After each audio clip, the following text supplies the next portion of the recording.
नमस्कार दोस्तों, smart learning campus में एक बार फिर से आप सभी लोगों का स्वागत है। दोस्तों, कल तक हमने सिपाही उत्तर प्रदेश सिपाही भर्ती के जितने भी मैथ के प्रैक्टिस सेट थे, 3 मैथ के प्रैक्टिस सेट हम लोगों ने कंप्लीट कर लिए थे।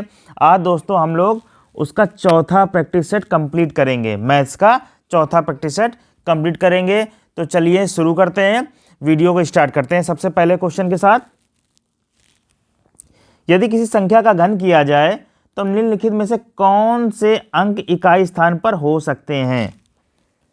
यदि किसी संख्या का घन किया जाए, कौन से अंक इकाई के स्थान पे आएंगे। यानी जैसे कि 1 का क्यूब किया 1 आया, 2 का क्यूब किया तो कितना आएगा 8 आया, 3 का क्यूब किया हमारा कितना आ जाएगा, तो हमारा आ जाएगा 27, 4 का क्यूब किया तो हमारा आ जाएगा 64, 5 का किया तो हमारा आ जाएगा 125, 6 का क्यूब किया तो हमारा आ जाएगा 216, 7 का क्यूब किया तो हमारा क्या आ जाएगा, तो 343 हो जाएगा। 8 का क्यूब हमारा कितना हो जाएगा, 8 का क्यूब हो जाएगा 512। इसी प्रकार 9 का क्यूब हमारा कितना हो जाएगा, 9 का हमारा 729 और 10 का क्यूब बात करें तो हमारा कितना हो जाएगा 1000 हो जाएगा। तो हम लोग बोले इकाई बोल रहा है, इकाई यदि इस घन में निम्नलिखित में से इकाई के स्थान पर कौन से अंक हो सकते हैं। तो देखिए इकाई के स्थान पे 1 भी हो सकता है, 8 भी हो सकता है, 7 भी हो सकता है और यहाँ पे 4, 5, 6, 3, 2, 9, यानी कहने का मतलब है 0 से 9 तक कोई भी अंक हो सकता है। तो हमारा कौन सा ऑप्शन सही होगा, सी ऑप्शन हमारा बिल्कुल सही होगा। अगला क्वेश्चन देखते हैं। क्वेश्चन नंबर 2 देखिए, नीचे दिए गए समीकरण में x का मान ज्ञात करना है। किसका, x का मान करना है। दोस्तों इसको सॉल्व करना पड़ेगा। तो इसमें देखिए लिखा हुआ है 5 सही 1/3, इसको हम लोग खोल लेंगे तो 3 बचे 15, एक 16 बटे हमारा हो जाएगा 3। फिर माइनस लगा हुआ है, इसको खोल लेते हैं, 5 चौको 20 और 21/5 हो जाएगा। ठीक, इसी प्रकार हम लोग अपॉन बड़ा सा, फिर इसको नीचे इसको सॉल्व करते हैं तो हो जाएगा 6 7 42 और एक 43/6 हो जाएगा। फिर माइनस 3 चौको 12, एक 13/3 हो जाएगा। दोस्तों अब इसको हम लोग आगे हम लोग लिख सकते हैं 6/15। अब इसको हम लोग सॉल्व करते हैं तो ऊपर सबसे पहले हमारा एलसीएम आ जाएगा, क्या आ जाएगा 15 आ जाएगा। ठीक है, डिवाइड देंगे 3 का भाग 15 में देंगे तो 3 पच्चे 15, 16 पंचे 80 हो जाएगा। माइनस 5 तिहाई 15 और 5 तिहाई 15, 21 तिहाई हमारा क्या हो जाएगा, 21 तिहाई 63 हो जाएगा। कितना हो जाएगा, 63 हो जाएगा। फिर बड़ा सा अपॉन लगाया, नीचे एलसीएम कितना आ जाएगा, 6 एलसीएम आ जाएगा, 6 कम 6 यानी 43 हो जाएगा। और माइनस है नीचे भी माइनस, 3 दूनी 6, 3 दूनी क्या हो जाएगा 6, 13 दूनी 26 हो जाएगा और ये हमारा प्लस में चलता रहेगा। ठीक है दोस्तों, अब आगे देखते हैं क्या करना है। तो 80 में 63 घटा देंगे, 80 में 63 घटा देंगे तो हमारा कितना बचेगा, कितना बचेगा बताइए, 17, 17/15 बचेगा। ठीक है, और यहाँ पे बड़ा सा अपॉन लगाएंगे, फिर 43 में 26 गया, फिर कितना बचेगा, तो हमारा इसमें भी बचेगा, ये हमारा हो जाएगा 17/6 हो जाएगा। ठीक है, प्लस में हमारा 6/15 चलता रहेगा। अब इसको हम लोग ऊपर पलट देंगे, ये ऊपर जाके पलट जाएगा तो ये हो जाएगा 17/15 और ये मल्टीप्लाई ऊपर 6 हो जाएगा, नीचे 17 हो जाएगा प्लस 6/15। इसको हम लोग सॉल्व कर देंगे तो ये 17 से 17 कट जाएगा और 6/15 हो जाएगा हमारा 6 6 12/15। कितना हो जाएगा 12/15। इसको हम लोग काट देंगे, हमारा आंसर आ जाएगा। तो ये कितने से कटेगा, 3 पचे 15 और 3 चौको 12, 4/5। तो हमारा कौन सा ऑप्शन सही है, इसमें ए ऑप्शन बिल्कुल सही होगा। अगला क्वेश्चन देखते हैं। यहाँ पे दिया x की वैल्यू दे रखी है 704444 रिपीट कर रहा है और x तो डैश गया है। तो यहाँ पे पूछा गया x का भिन्नात्मक मान पूछा गया है, यानी बटे में पूछा गया है।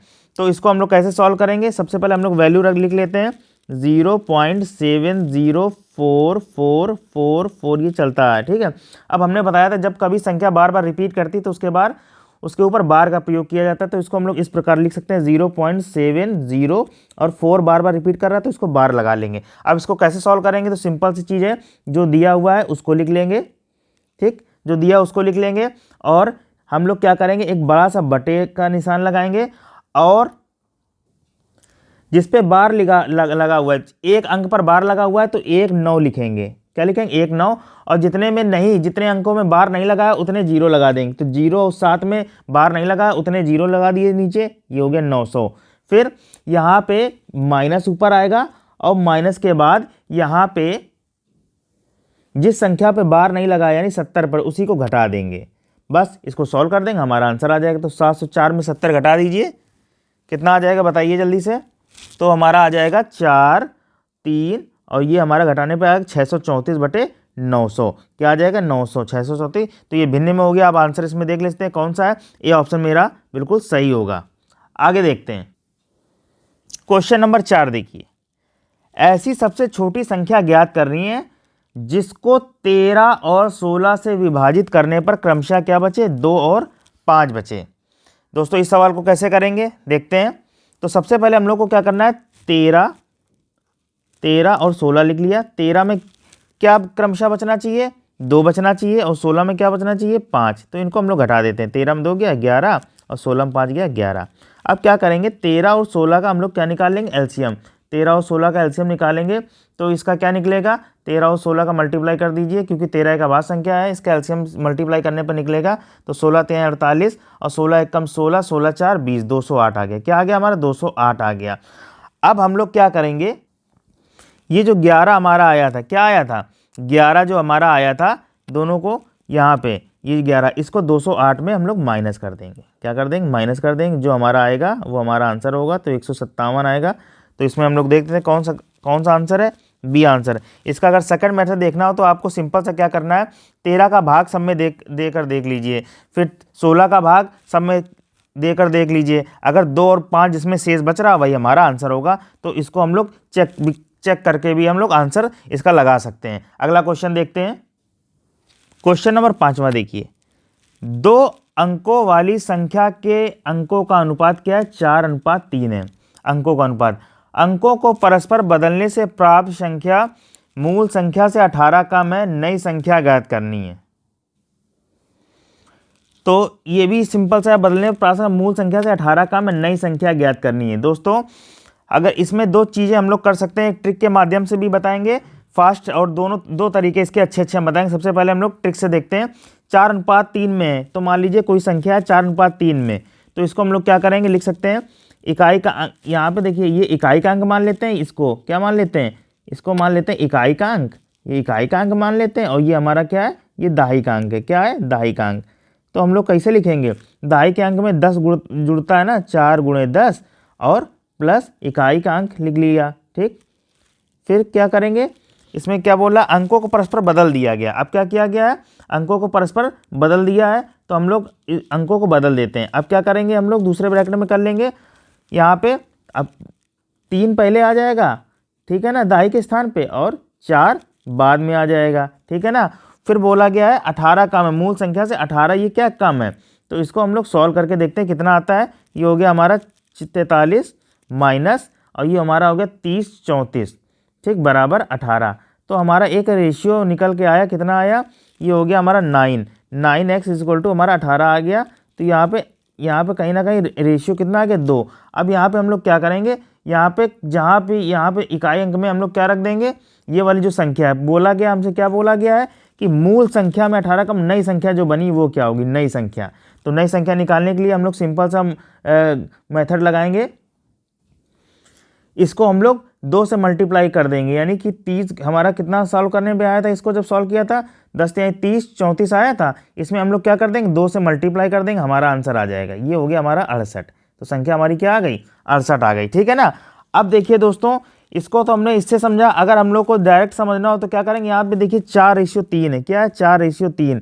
अब इसको हम लोग इस तरीके से इन संख्याओं को काटो कि ये 4:3 कहीं बन रहा है, तो यहाँ पे देखिए इसको काट दिया जाए।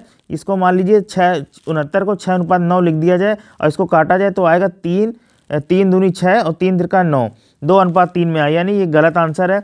इसको हम लोग काट नहीं सकते, ये भी गलत हो गया।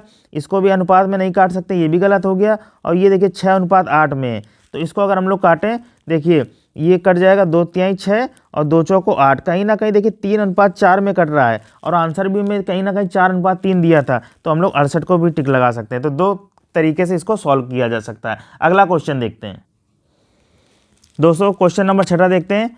इसमें दिया 6% का कितना प्रतिशत 5% है।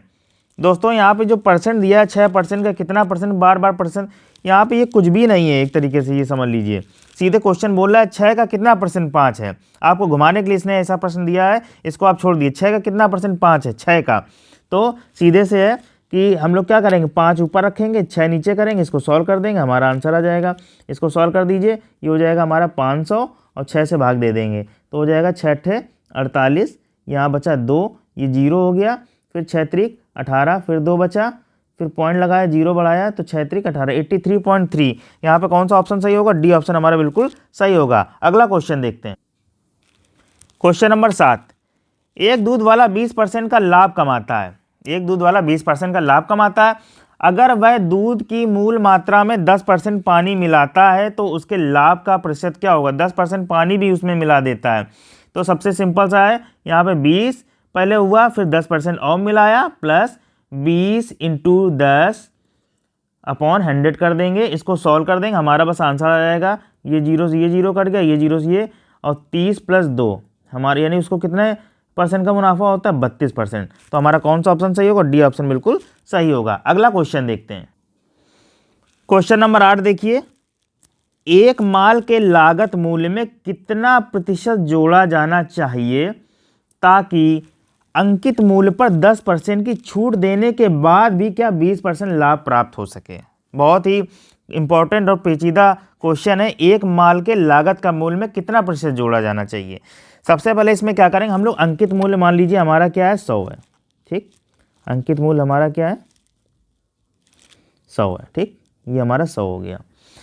अगर अंकित मूल्य 100 है और 10% की उसमें क्या दी जाती है, छूट देने के बाद उसमें क्या दी गई, 10% की मान लीजिए हमने छूट दे दी, तो उसने यानी कितने की उसको विक्रय किया होगा, उसने किया होगा 100 की 90 में विक्रय किया होगा। अंकित मूल्य 100 है, विक्रय उसकी कितनी हो गया, विक्रय मूल्य उसका हो जाएगा 90, और प्रॉफिट वो कितने में कर रहा है, प्रॉफिट वो कर रहा है 20% का प्रॉफिट कर रहा है, 20% का लाभ प्राप्त हो, यानी प्रॉफिट कितने का हो रहा, 20%। तो इसकी हम लोग क्रय मूल्य इसका निकाल लेंगे, क्या निकाल लेंगे, क्रय मूल्य यानी सीपी निकाल लेंगे।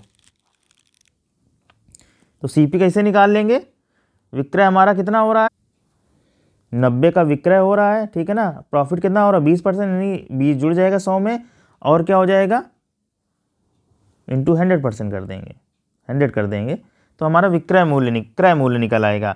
इसको सॉल्व कर देंगे, ये 0 से ये 0 कट गया, ठीक है, और ये हमारा हो जाएगा 3 चौको 12, 3 त्रिका 9, ये कट जाएगा 25, यानी 75 आ गया, क्या आ गया 75, ये हमारा क्रय मूल्य आ गया, ठीक।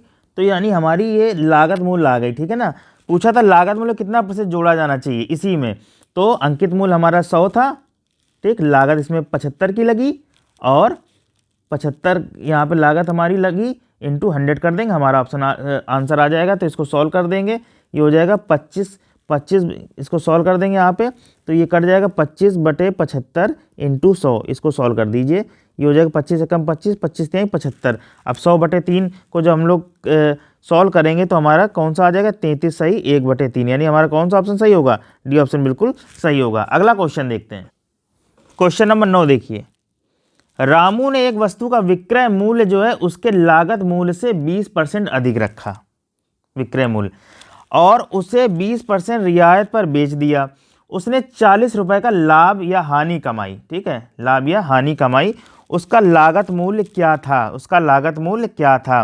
तो बात समझिए, रामू ने एक वस्तु का विक्रय मूल्य, उसकी लागत मूल्य, मान लीजिए लागत मूल्य, लागत उसकी थी 100 रुपये, ठीक, 20% अधिक बेचा, तो यानी कितने में विक्रय की, विक्रय मूल्य उसका कितना था, विक्रय मूल्य उसका था 120, कितना था, 20% के हिसाब से 120 हो गया।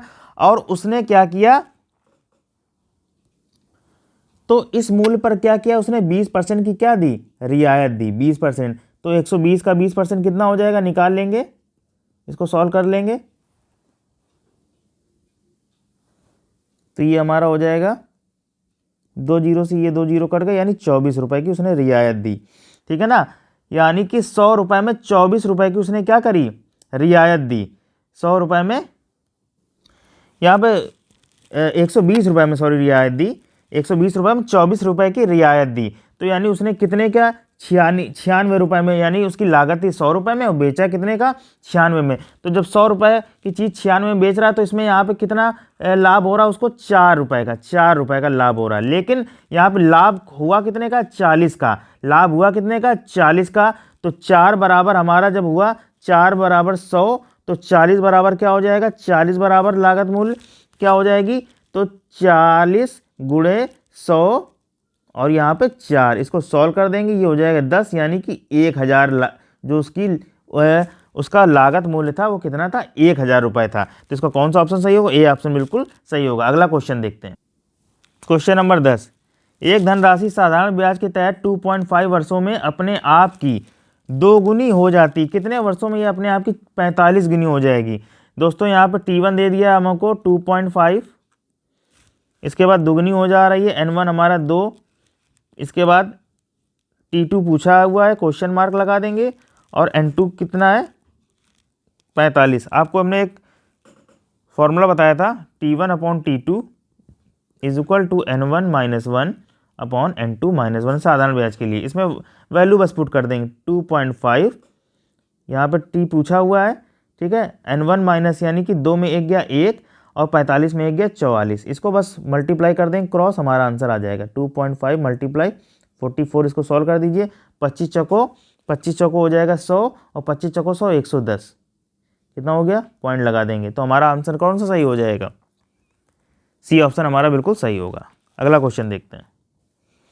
यहाँ पे देखिए क्वेश्चन नंबर 11, रुपये 600 को 10% वार्षिक चक्रवृद्धि ब्याज की दर पर निवेशित करने पर 2 वर्षों पर अर्जित ब्याज कितना होगा। अर्जित ब्याज, सबसे पहले हम लोग प्रतिशत निकाल लेते हैं, ब्याज का प्रतिशत निकाल लेते हैं, कितना आ जाएगा, तो 10 + 10 + 10 × 10। यहाँ पे हमने 10 2 बार इसलिए लिया क्योंकि यहाँ पे 2 वर्ष दिया हुआ है, क्यों क्या दिया, 2 वर्ष। तो 10 + 10 और 10 × 10 कर देंगे, अपॉन 100 कर देंगे, इसको सॉल्व कर देंगे तो हमारा प्रतिशत ब्याज निकला है, कितना निकला है, प्रतिशत ब्याज कितना निकल आएगा 20, और ये जीरो से ये जीरो कट जाए 21, तो हमारा कितना है 21%। अब बात समझिए, 21% निकला है, ये हमारा प्रतिशत में ब्याज निकला, किस में, प्रतिशत में। अब यहाँ पे 600 यानी मूलधन हमारा 100% है, बराबर 600 है, ठीक है। तो 21% किसके इक्वल होगा, 21% इज इक्वल टू 600 मल्टीप्लाई 21 और अपॉन में 100, इसको सॉल्व कर देंगे, हमारा आंसर आ जाएगा, ये जीरो कट गया, 21 छक्का क्या होता है, 21 छक्का 626, तो हमारा यही ब्याज आ जाएगा। तो हमारा डी ऑप्शन बिल्कुल सही हो जाएगा। अगला क्वेश्चन देखते हैं। क्वेश्चन नंबर 12, एक सेट में 3 से शुरू होने वाले लगातार 5 पूर्णांक होते हैं। एक कोई सेट है उसमें लगातार 5 पूर्णांक होते हैं। यदि सेट में से सबसे बड़ा पूर्णांक हटा दिया जाए, ये हटा दीजिए, ये गलत लिख गया है, तो उस सेट का औसत में कितने % की कमी आएगी, औसत में कितने % कमी आएगी। तो कोई सेट है 3 से शुरू होने वाला सेट है, लगातार 5 पूर्णांक होते हैं, तो मान लीजिए एक 3 है, फिर 4 है, फिर 5 है, फिर 6 है और फिर 7 है, ठीक है ना। तो इसका हम लोग औसत निकाल लेते हैं, अपॉन में 5 है तो इसका औसत कितना निकल आएगा, 4 3 7 5 12 6 18 7 25, 25/5 सॉल्व कर देंगे तो हमारा औसत कितना निकला 5 का, ये हमारा निकला 5 संख्याओं का औसत 5 निकला, ठीक। अब इसमें क्या किया गया, यदि सेट में सबसे बड़ा पूर्णांक हटा दिया जाए, सबसे बड़ा पूर्णांक कौन था 7 है, इसको क्या कर दिया जाए, इसको नीचे हटा दिया जाए, तो कितने बचे 3 + 4 + 5 + 6, जब 4 बचे संख्याएं तो इसमें औसत निकालने के लिए 4 से भाग दे देंगे, 4 3 7 5 12 6 18, 18/4 करेंगे तो हमारा औसत कितना निकल आएगा, इसको काट देंगे, 4 चौको 16 और 4 पंचे 20, 4.5। तो यहाँ पे कमी कितनी आई, कमी यहाँ पे आई 0.5 की, कितनी आई 0.5 की। प्रतिशत में पूछा है तो प्रतिशत में निकालने के लिए 0.5, टोटल कितने थे 5 × 100, इसको सॉल्व कर देंगे, हमारा आंसर आ जाएगा। तो इसको काट देंगे, ये 20 से कट जाएगा और 20 का आधा क्या उतना होता है 10, 20 का आधा 10, तो हमारा कौन सा ऑप्शन सही होगा, बी ऑप्शन बिल्कुल सही होगा 10%। अगला क्वेश्चन देखते हैं। क्वेश्चन नंबर 13, ए किसी कार्य को 102 दिन में पूरा कर सकता है, बी उसी कार्य को 153 दिन में पूरा कर सकता है, सी उसी कार्य को 204 दिन में पूरा कर सकता है। यदि तीनों एक साथ कार्य कर रहे हैं तो उसी कार्य को पूरा करने के लिए कितने दिनों की आवश्यकता होगी। सबसे पहले हम लोग एक चीज़ बनाते हैं, इसका ग्राफ तैयार कर लेते हैं। मान लीजिए ए है कितने दिन में करता है 102 दिन में, बी कितने दिन में करता है, बी करता है 153 दिन में, और सी कितने दिन में करता है 204 दिन में, ठीक दोस्तों। अब क्या करेंगे, सबसे पहले इन तीनों का हम लोग क्या निकाल लेंगे, तीनों का हम लोग निकाल लेंगे कुल कार्य। और कुल कार्य कैसे निकलेगा हमारा, यहाँ पे हमारा निकलेगा कुल कार्य कितना है, तो कुल कार निकालने के तीनों का लासा निकाल लेते हैं, जल्दी से निकाल लेते हैं। 102, 153 और ये हमारा 204, जल्दी से निकाल लेंगे। तो यहाँ पे देखिए 17 छक्का 102 होता है, 17 दे दीजिए, जरूरी नहीं है कि एलसीएम में छोटे दें, क्योंकि हमको एलसीएम निकालना जैसे भी निकालें। 17 छक्का 102, 17 नवैया 153 और ये हमारा हो जाए 17 एकम 17, 17 दूनी 34। ठीक, अब इसको हम लोग 3 से दे देते हैं डायरेक्ट। 3 दूनी 6, 3 त्रिका 9, 3 चौको 12, फिर 2 से दे देते हैं। यहाँ पे एलसीएम 1 आ जाएगा, 3 और ये 2, फिर 2 से दे दीजिए, 1 3, अब तक किससे जाएगा, 3 से चला जाएगा, 1 1 1 हो गया। अब इसका एलसीएम निकाल लें तो 17 × 51, 51 दूनी होता है 102, 102 दूनी 204 और 204 दूनी कितना हो जाएगा, तो ये हमारा टोटल हो जाएगा 612। इसको सॉल्व कर लेंगे तो हमारा 612 हो जाएगी। इतना हमारा क्या है, काम आया। ये कितना आया हमारा, ये हमारा काम आया। ठीक है ना। अब हम लोग एक दिन का कार्य निकालेंगे तीनों का। एक दिन का कार्य, एक दिन का कार्य कैसे निकलेगा, डिवाइड दे दीजिए। इस 102 से 612 में कितनी बार जाएगा, तो 102 छक्का 612 हो जाएगा। ठीक है। इसी प्रकार 153 का पारा पढ़ेंगे 612 बार, तो 153 का पारा पड़ रही है या डिवाइड देके देखेंगे, 153 चौको 612। और इसी प्रकार 204, 204 दूनी 408, 408 त्याई 612, ये 3 बार जाएगा। अब बस हमको इसको सॉल्व कर देना है। तो यहाँ पे हमको क्या निकालना है, कितने दिन, कुल दिन निकालने हैं। कितने दिन, कुल दिन। कुल दिन निकालने के लिए कुल काम कितना था, 612 था। और ये एक दिन का कार्य हम लोग जोड़ देंगे, 6 + 4 + 3, इसको सॉल्व कर देंगे, हमारा आंसर आ जाएगा 612।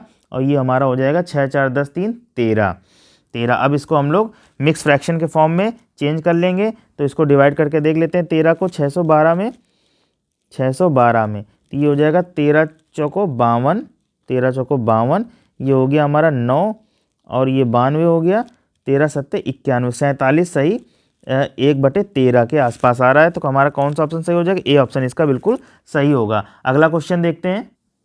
तो क्वेश्चन नंबर 14 देखते हैं। एक व्यक्ति हॉस्टल से कॉलेज तक 20 किलोमीटर घंटा की गति से साइकिल चलाता है और 13.5 मिनट देरी से पहुंचता है। फिर क्या करता है वह, यदि वह 24 किलोमीटर घंटा की गति से साइकिल चलाए और 13.5 मिनट जल्दी पहुंचता है। ठीक है। तो हॉस्टल और कॉलेज के बीच की दूरी पूछी गई, हॉस्टल और कॉलेज के बीच की दूरी। तो सबसे पहले आपको सिंपल सा एक फॉर्मूला लगाना है। कौन सा लगाना है, तो दोनों की स्पीड जो है S1/S2 = T माइनस, जो T दोनों में सेम है ना, T - T1, T + T1, ये वाला फॉर्मूला लगा देना है। बस यहाँ से T की वैल्यू निकाल लेनी है, यहाँ से T की वैल्यू निकाल लेनी है। कैसे निकालेंगे, S1 कितना है, S1 हमारा 20 और ये S2 कितना है हमारा, S2 हमारा 24 दे रखा है। फिर T - 13.5 और T + 13.5, इसको सॉल्व कर लेंगे। यहाँ पे 4 × 5 = 20 हो गया, ये हमारा 4 × 6 = 24 हो गया, क्रॉस मल्टीप्लाई कर देंगे तो हो जाएगा 5T और 5T 13 × 5 = 65, 67, 67.5 = यहाँ पे हो जाएगा 6T और 6T - 13.5 का मल्टीप्लाई जब इसमें करेंगे 13 × 6 = 78, 3 81 हो जाएगा। क्या हो जाएगा हमारा, 81 हो जाएगा। यहाँ 5T में 6T गया तो T बचेगा, T = क्या आ जाएगा, 81 + 67.5। इसको हम लोग ऐड कर देंगे। ऐड करने में क्या आ जाएगा दोस्तों, तो ऐड कर दीजिए, 8 6 14 और ये हो जाएगा 148.5, इतना आ गया। ये ठीक मिनट में आया, क्या है, मिनट में। अब देखिए हमको क्या बोला था कि 20 किलोमीटर घंटा की गति से साइकिल चलाता है तो 13 मिनट देरी से पहुंचता है। यानी कि अगर सही से 13 मिनट देरी से पहुंचता है तो इसमें हम लोग देरी ना हो तो इसमें क्या करेंगे, तो इसमें हम लोग 13.5 मिनट जोड़ देंगे। जोड़ने पर देखिए क्या आता है, 148 + 13.5, इसको जोड़ देंगे तो हो जाएगा हमारा 162। ये हमारा एक्चुअल मिनट आया। ठीक है ना, एक्चुअल मिनट आ गई है हमारा, ये हमारा एक्चुअल टाइम आ गया, एक्चुअल टाइम आ गया। अब इसको हम लोग क्या करेंगे, इसको घंटे में चेंज कर लेंगे तो हमारा 60 से डिवाइड दे देंगे तो ये हमारा टाइम घंटे में चेंज हो गया। अब क्या पूछा था, अब दूरी पूछा था। दूरी बराबर क्या होता है, दूरी बराबर हमारा क्या होता है, दूरी बराबर समय गुणे चाल। क्या होता है, समय और गुणे चाल। तो हमारा समय कितना लगा, समय हमारा लगेगा 162/60 और चाल हमारी कितनी दी थी, 20।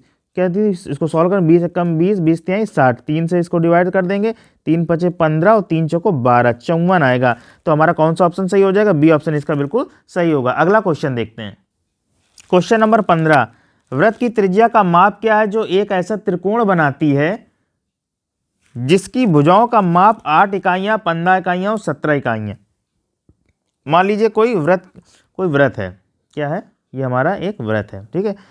ऐसा त्रिकोण बनाती है, मान ली कोई त्रिकोण बनाती हैं, कोई भी त्रिकोण बना लीजिए, मान ली ये कोई त्रिकोण बनाती हैं, ठीक। ये हमारा क्या बनाती है? त्रिकोण बनाती हैं। इसमें क्या करता है, इसकी भुजाओं के माप है 8 इकाइयाँ, 8 इकाइयाँ, 15 इकाइयाँ, 17 इकाइयाँ। तो यहाँ पे यहाँ हमारी मान लीजिए ये हो गई हमारे 8, ठीक, ये हो गई हमारी 15 और ये हमारी हो गई 17, ठीक। तो इसमें क्या, व्रत की त्रिज्या की माप, त्रिज्या पूछी गई, त्रिज्या क्या पूछी गई है? व्रत की त्रिज्या पूछी गई है। अब इसमें क्या करेंगे, देखिए अगर इसको सही से देखा जाए तो ये पाइथागोरस थ्योरम को फॉलो कर रहा है। पाइथागोरस थ्योरम क्या होता है? जैसे मान लीजिए ए बी सी है, तो इसका मतलब हो जाएगा ए बी स्क्वायर बराबर हमारा हो जाएगा ए बी स्क्वायर बराबर A C square plus B C square को अगर फॉलो कर रहा है तो यानी ये 90 डिग्री का एंगल बन रहा है। इसमें कितने डिग्री का बन रहा है? 90 डिग्री का एंगल इसमें बन रहा होगा। तो इसको देख के, इसको फॉलो करके देख लेते हैं। यहाँ पे 17 का स्क्वायर बराबर 15 का स्क्वायर प्लस 8 का स्क्वायर। यहाँ 17 का स्क्वायर हो जाएगा 289, यहाँ 15 का स्क्वायर 225 और 64, 8 का स्क्वायर 64। तो देखिए यहाँ पे भी 289 ये फॉलो कर रहा है, यानी ये थ्योरम पाइथागोरस थ्योरम इसमें फॉलो कर रही है, ठीक है ना। अब इस कंडीशन में क्या होगा, यहाँ पे ये 90 डिग्री बना रहा है और जब 90 डिग्री बनाता है तो एक यहाँ पे प्रमेय होती है कि अर्धवृत्त में बना कोण समकोण होता है, ठीक है ना। ये तो अर्धवृत्त में बना हुआ है, यानी ये सेंटर से जा रहा है। क्या जा रहा है? ये सेंटर से जा रहा है। और जब कोई रेखा सेंटर से जाती है तो क्या होता है, इसका आधा हम लोग कर देंगे। ये पूरा व्यास है, 17 हमारा क्या है, ये व्यास दिया हुआ है। ये व्यास हमको पता चल गया कि ये 17 क्या व्यास है। हमसे त्रिज्या पूछा था, त्रिज्या जो होती है व्यास की आधी होती है, तो इसको आधा कर देंगे, हमारा आंसर आ जाएगा। कितना त्रिज्या हो जाएगी? 8.5। कौन सा ऑप्शन सही होगा? सी ऑप्शन इसका बिल्कुल सही होगा। अगला क्वेश्चन देखते हैं, क्वेश्चन नंबर 16 देखिए। एक बर्तन में 3:1 के अनुपात में दूध और पानी है। अगर इस मिश्रण में क्या किया गया, 3 लीटर पानी डाल दिया जाता है तो दूध और पानी का अनुपात कितना हो जाता है? 2:1 बन जाता है। तो बर्तन में दूध की शुरुआती मात्रा का पता लगाना है। दोस्तों कैसे लगाएंगे? मान लीजिए यहाँ पे हमने लिख लिया दूध और यहाँ पे हमने क्या लिख लिया? पानी, ठीक, बात समझिएगा। अब दूध का रेशियो कितना है? सबसे पहले दूध का रेशियो था 3 और पानी का रेशियो कितना था? 1। दूध का रेशियो 3 था, पानी का रेशियो 1 था। बाद में क्या हो गया? दूध का रेशियो क्या हो गया? जब पानी मिलाया गया 2 हो गया और पानी का रेशियो कितना हो गया? 1 हो गया जब पानी मिलाया गया, जब इसमें पानी मिलाया गया, ठीक है। इस कंडीशन में हम लोग क्या करेंगे, देखिए तो सबसे पहले हम लोग दूध को इक्वल कर लेते हैं। कैसे इक्वल करेंगे? यहाँ पे 2 का मल्टीप्लाई कर दीजिए, यहाँ का 3 का मल्टीप्लाई कर दीजिए। रेशियो में अगर मल्टीप्लाई सेम से करते हैं तो कोई फर्क नहीं पड़ता है, ठीक। यानी कहने का मतलब, अब समझिएगा, दूध और पानी को फिर से एक बार देखिए। यहाँ पे दूध जब था 6 तब पानी था 2। अब जब दूध हो गया 6 तो पानी कितना है? 3 हो गया है। और ये कब हुआ है? जब इसमें पानी कितना मिलाया गया? 3 लीटर पानी मिलाया गया है। 3 लीटर पानी मिलाया गया है। तो यानी कि यहाँ पे रेशियो 1 बढ़ा है ना। रेशियो के 1 बढ़ने पर, 1 रेशियो बढ़ने पर 3 लीटर पानी बढ़ा। कितना बढ़ा? 3 लीटर पानी, 3 लीटर बढ़ गया, ठीक है ना। 3 लीटर पानी बढ़ा एक दूध पर, ठीक है ना। 1 रेशियो के दूध पर 3 लीटर पानी पड़ा और रेशियो दूध हमारे पास था कितना? 6। कितना था? 6। तो 6 पे कितना बढ़ जाएगा? 6 पे, तो 6 × 3 कर देंगे, हमारा आंसर आ जाएगा। तो 6 त्रिक 18 लीटर, ये हमारा आंसर होगा। तो हमारा सी ऑप्शन बिल्कुल सही होगा। अगला क्वेश्चन देखते हैं, क्वेश्चन नंबर 17 देखिए। किसी भी छोर से शुरू करने पर यदि किसी पंक्ति में आपका नंबर 11वां है तो पंक्ति में कितने व्यक्ति होंगे? यानी इधर से और इधर से दोनों साइड से देखा जाए 11 नंबर आ रहा है, ठीक है ना। तो उस पंक्ति में कितने व्यक्ति हैं? तो हम लोग सिंपल सा करेंगे, 11 यहाँ पे, 11 यहाँ पे, 11 11 22 और बीच में आप हो जाएंगे तो 22 यानी 21। एक कम कर दें 21, यानी कि इसमें 21 आदमी होंगे व्यक्ति उस पंक्ति में, तो हमारा सी ऑप्शन बिल्कुल सही हो जाएगा। अगला क्वेश्चन देखते हैं। क्वेश्चन नंबर 18 देखिए, किसी घन की सभी सतहों को एक समान रंग से रंगा गया तथा उसे इस प्रकार काटा गया 125 क्या होते हैं, छोटे छोटे व बराबर घन बन सकें। ऐसे घनों की संख्या कितनी होगी जिनकी केवल दो सतह रंगीन होंगी, केवल 2 सतह रंगीन होंगी। तो यहाँ पे हमारा 125 से हम लोग क्या निकाल लेंगे, यहाँ पे n निकाल लेंगे। क्या निकलेगा, 125 का क्यूब कितना होता है, क्यूब रूट कितना होता है, तो होता है 5। तो हमारे यहाँ पे n कितना आ गया, 5। अब हम लोग एक फॉर्मूला होता है दो सतह के लिए, दो सतह पर रंग वाला घन, ठीक है, रंग वाला घन। तो इसका फॉर्मूला होता है 12 ब्रैकेट में n-2। इसको हम लोग इसमें पुट कर देंगे, हमारा आंसर आ जाएगा 12 और n कितना है 5 - 2, तो 5 में 2 गया 3, 12 तिहाई कितना होता है 36। तो हमारा कौन सा ऑप्शन सही हो जाएगा, इसका ए ऑप्शन सही हो जाएगा। इसी प्रकार अगर बोलता एक सतह पर रंग वाला घन बोलता, तब इसके लिए फॉर्मूला लगता 6n-2 का होल स्क्वायर लग जाता। जब इसको तब एक सतह पर निकाल आता, और 3 सतह की बात करता, तो 3 सतह जब होती हैं तो 8 कम से कम निकल के आते हैं, ठीक है ना। 3 सतह पर 1 और 2 सतह का पूछता है, तो हमारा ए ऑप्शन बिल्कुल सही हो जाएगा। अगला क्वेश्चन देख, क्वेश्चन नंबर 19, कुछ मित्रों ने पिकनिक पर जाने का निर्णय लिया तथा इस पर 768 रुपये का खर्च कराना निश्चित किया। इनमें से 4 मित्रों का न आने के कारण प्रत्येक मित्र को 16 अतिरिक्त रुपए देने पड़े। कुल कितने मित्र पिकनिक पर गए। दोस्तों ये 4 ऑप्शन दिए गए हैं और ये क्वेश्चन दिया गया है। दोस्तों हम हमेशा की तरीके एक आखिरी का क्वेश्चन आपको SW के तौर पर देते हैं। अगर आपने अच्छे से हमारे सेट्स लगाए होंगे तो आप इसको करने की कोशिश करेंगे, और इसको करने के बाद हमारे कमेंट बॉक्स में इसका आंसर देंगे क्या है। बाद बाकी मैं आपको बताऊंगा कि आंसर आपने सही बताया कि गलत बताया। तो आज की क्लास हम यहीं पे समाप्त करते हैं, और सारे क्वेश्चन इसमें कवर किए गए। 19 क्वेश्चन आएंगे, 19 क्वेश्चनों को हम लोगों ने 18 क्वेश्चनों को कवर किया। एक क्वेश्चन आपके लिए। दोस्तों आप इसको लगाइए, कमेंट बॉक्स में आंसर दीजिए, और हमारे चैनल को ज़्यादा से ज़्यादा शेयर, लाइक और सब्सक्राइब जरूर करिए। तो चलिए मिलते हैं अगले वीडियो में, तब तक के लिए धन्यवाद।